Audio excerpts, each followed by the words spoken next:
And I had a man, I've just moved our centre, just for the last 2 months doing so.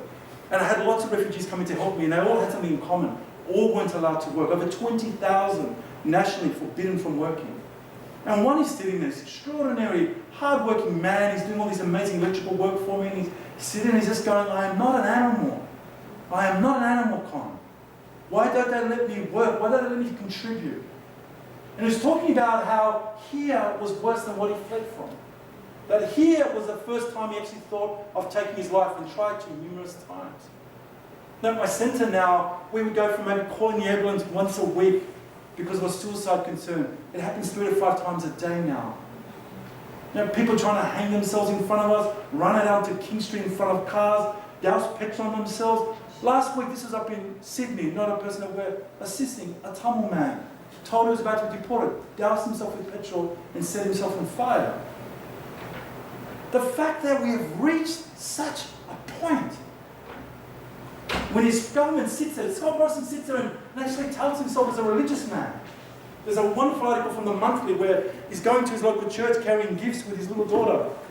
And the gifts were because they were collecting presents for women and children in Villawood Detention Centre that day. This man is not a man of faith, this man is a monster. But you know what is so terrifying is that monstrosity has become a normality in this country. The barbarism and cruelty is something that's seen as a symbol of national pride. That the tougher and worse that we can be. Now, polls are showing 60% of Australians want us to go even harder. You can't just blame the politicians. 60% of Australians, short of waterboarding, public hangings, torturing in public, I'm not sure what's left.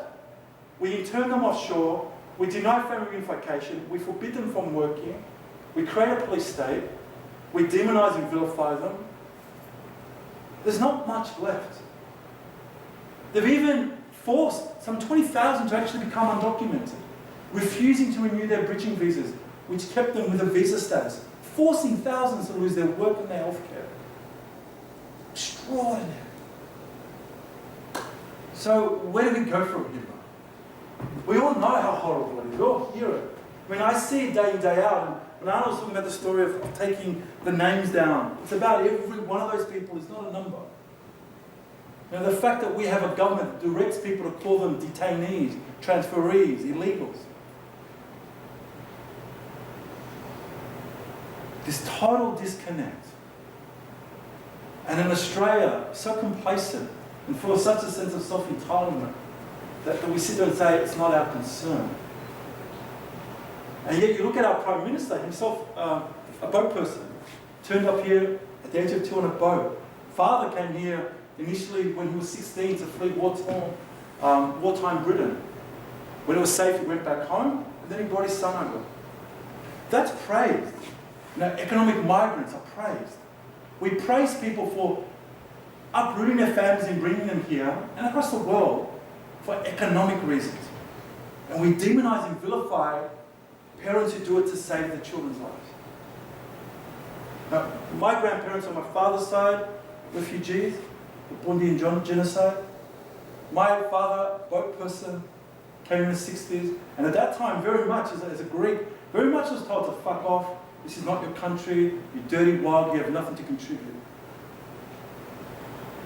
These are the experiences of all of us as migrants or refugees into this country, of a country that doesn't want us.